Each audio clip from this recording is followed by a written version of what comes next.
emails and everything. So, like, she said she was going to come take him, or she was...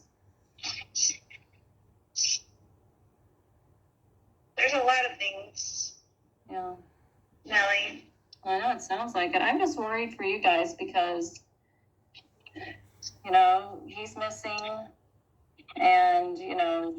I know exactly where he is. He's perfectly fine. Okay, well, I hope so. I had a scripture I wanted to share with you, if you don't mind. I'd love it. I was thinking about some of the things you guys have gone through, and I saw this scripture today, and I want you to Let me ask you a question. About the scripture. Okay.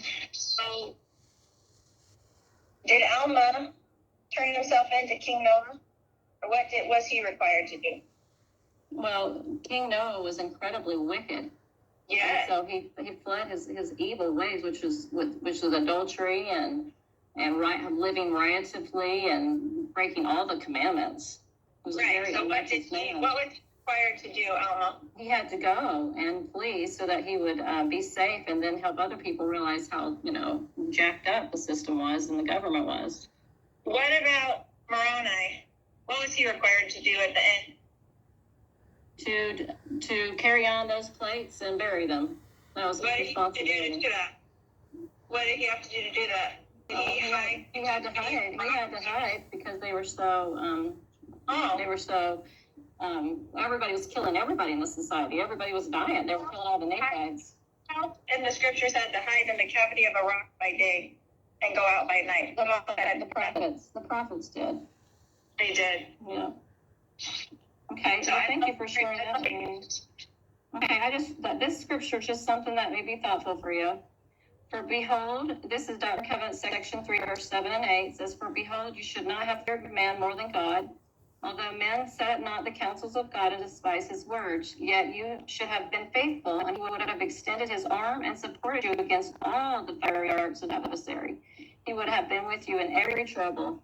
So when we work with the Lord and are obedient, He's going to protect us from adversarial darts and all kinds of negativity. But when we open the door to Satan, he comes in and then he attacks. And then he takes away to make it look like somebody else took it away. But that's not how God works. He doesn't work in darkness.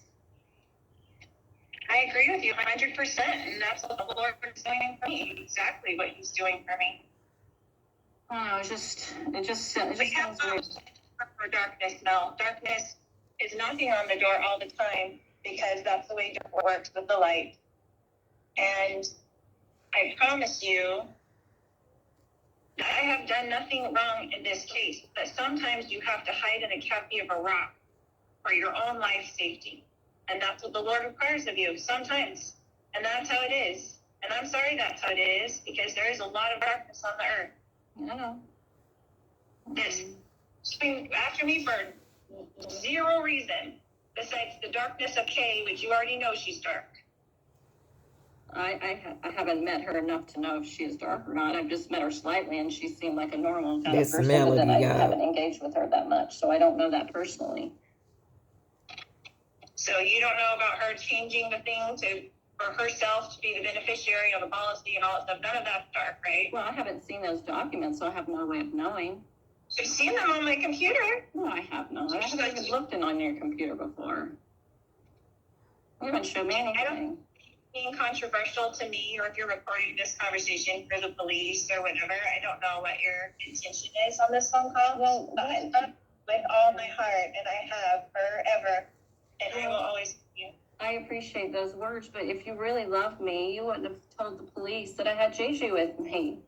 That's not what a friend does. I mean, that just makes me look weird, and it's not safe for me. That doesn't look good. I mean, you had to think of my welfare if you love me. I do, and I did exactly what I felt the Lord was instructing me to do. Wow. And I appreciate you, and I love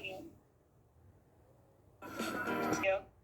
And you can have all of this confirmed to you by the Lord. I have. And my conscience is clear. I feel very understanding what's really going on, Lori. And I believe that you have been very deceived. by Satan. I believe that he has tricked you. And I don't believe that what you're doing is correct. I just don't. I mean, Tammy dies, and then your husband died, and then he's missing. It just doesn't sound like God's plan to me. It gives me a gut feeling, like in my gut, it feels weird. It doesn't feel right. I don't have peace about it. I never have felt 100% peace about it. I always felt like a little weird in my stomach about all these things. You know me, Mel.